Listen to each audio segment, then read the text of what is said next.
Lorsque j'étais à l'école et à ma quatrième, à ma seconde, c'était au moment où les tenues étaient obligatoires. Sans tenue, tu ne pouvais pas suivre les cours. Et moi, c'était un soir, on avait cours d'anglais. Et vraiment, je n'étais pas un élève bandit. Je n'étais pas un élève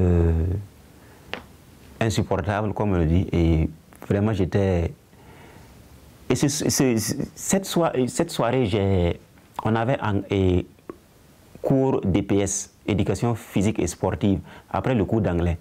Et moi, bon, je ne pouvais pas porter la tenue de sport. Bon, je suis en même temps venu avec ma tenue de sport et pour suivre le cours. Et le professeur m'a mise dehors. Et je n'étais pas le seul, on était nombreux dans la classe. Et le professeur m'a mis dehors. Et jugeant bon de suivre le cours, je suis sorti chercher la tenue dans la cour pour prendre et venir continuer à suivre les cours. Et malheureusement, je n'ai pas trouvé une tenue de ma taille. Je suis parti, j'étais en seconde, j'étais plus que ce que je suis. Mon apparence était plus gros, je vais dire. J'étais plus gros que présentement et je suis parti voir un élève de la 6e, un petit élève de la 6e et c'était la seule tenue que je pouvais trouver.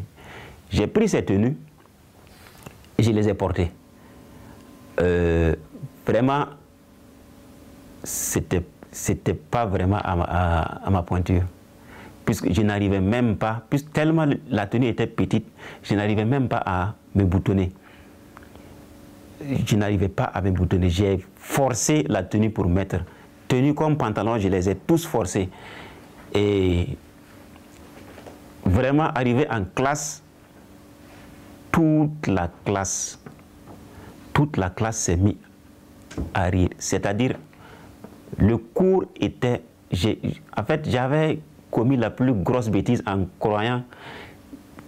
Bon, pour moi, ce n'était pas mon intention. Je voulais juste rentrer et puis suivre le cours et puis, bon, à la fin, aller faire mon sport. Je ne pensais vraiment pas que ça pouvait créer un désordre à ce point. Même le professeur avait du mal même à continuer. Le professeur, qui était une femme, bien sûr, avait même du mal à continuer, n'est-ce pas, le cours. Et on a ri jusqu'à la fin de l'heure.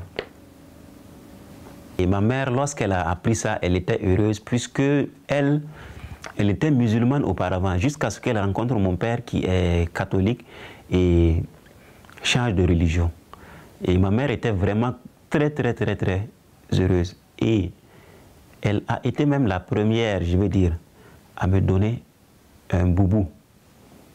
Elle a été la première à me donner un boubou lorsque je me suis converti. Et vraiment, c'est quelque chose que j'ai beaucoup apprécié. Vraiment.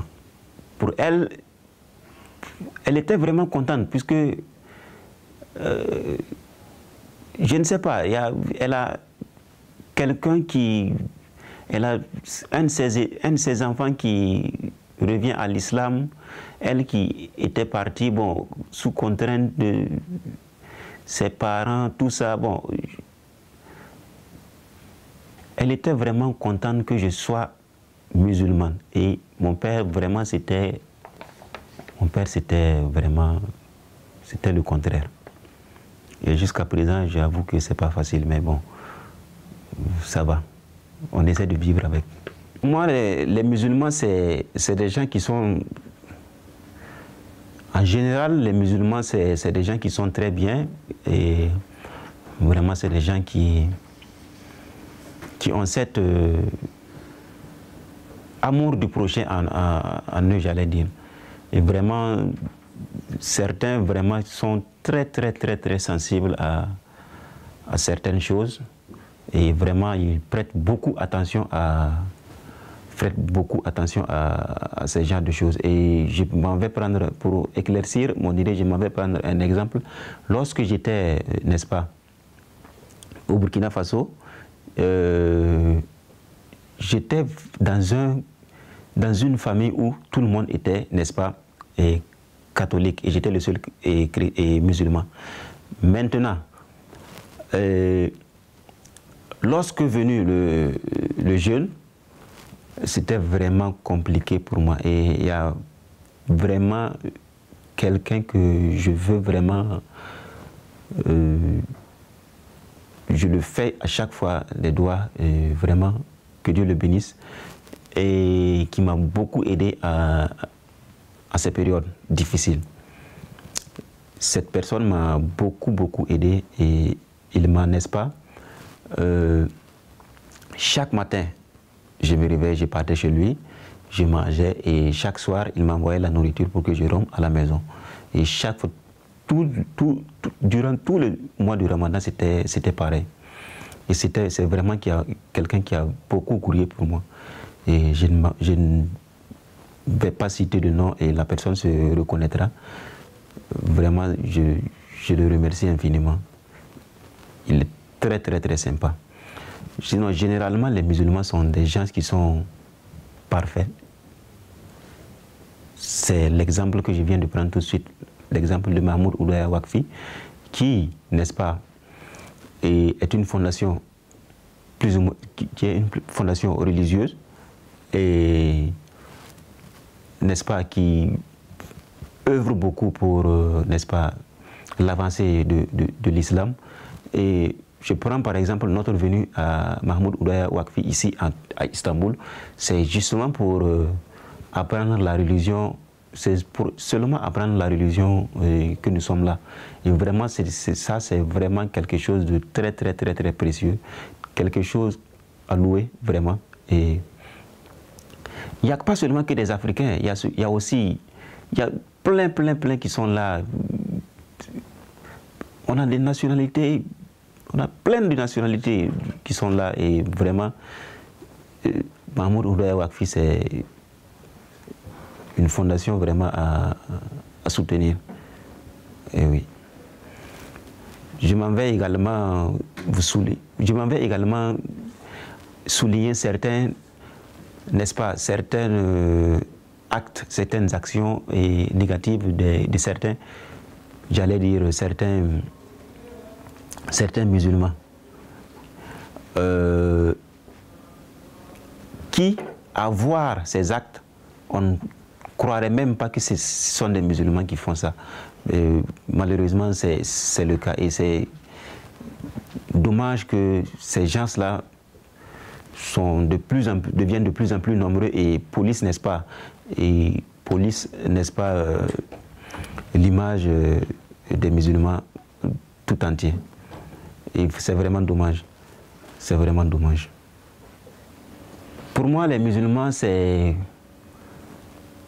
Bon, Dieu merci que j'ai connu, je veux dire, la religion avant de connaître les musulmans. J'ai connu vraiment la religion avant de connaître les musulmans, puisque souvent ce que nous voyons à travers les faits des musulmans, je veux parler de certains musulmans, je ne parle pas en général, je veux parler de certains musulmans, ça ne reflète pas vraiment ce que la religion leur enseigne. Et ça, c'est vraiment quelque chose à laisser tomber. Et sinon, généralement, c'est vraiment les musulmans sont des gens qui sont très bien. Et je prends l'exemple même de ce Wakf, Mahmoud Oudaya Wakfi, qui n'a ménagé aucun effort pour nous faire venir de l'Afrique, seulement pour apprendre la religion. Et ça, c'est vraiment un acte, n'est-ce pas, à apprécier vraiment. أعوذ بالله من الشيطان الرجيم بسم الله الرحمن الرحيم الحمد لله رب العالمين الرحمن الرحيم مالك يوم الدين إياك نعبد وإياك نستعين اهدنا الصراط المستقيم صراط الذين أنعمت عليهم غير المغضوب عليهم ولا الضالين. La notion d'Allah, Allah est l'être suprême, le Tout-Puissant, celui qui a créé tout ce qui existe sur ce bas monde et dans l'au-delà. Je veux dire, il a créé le ciel, la terre, tout, vraiment tout. Et l'amour d'Allah, pour connaître l'amour d'Allah, je me référerai au surat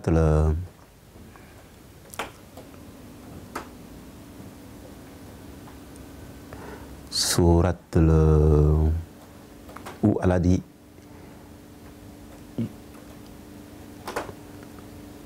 Ar-Rahman Ar-Rahim.